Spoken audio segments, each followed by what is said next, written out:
si Angeline Cantor. Ang aking asawa, si Stephen Cantor. Heto naman ang aking anak.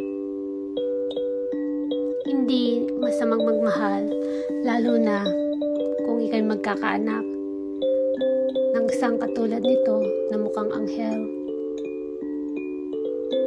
Salamat sa aking magulang, sa aking mga pamilya na nagmahal at nag-aruga sa aking anak.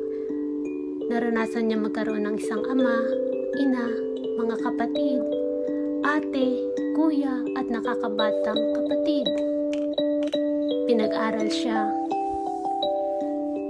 Bilang isang ina, inasikaso ko ang aking anak na si Angelica na tatawagin natin ngayon na siya ay si Jelly. Nagsimula ang lahat ng dahil dito. Nagpunta kami sa Grand Palazzo. Sabi niya, paglaki ko, pag ako nagdibu, gusto ko gaganapin sa Grand Palazzo. Lumipas ang taon. Lumaki na siya. May mga tao na nawala, umalis sa parte ng aming buhay.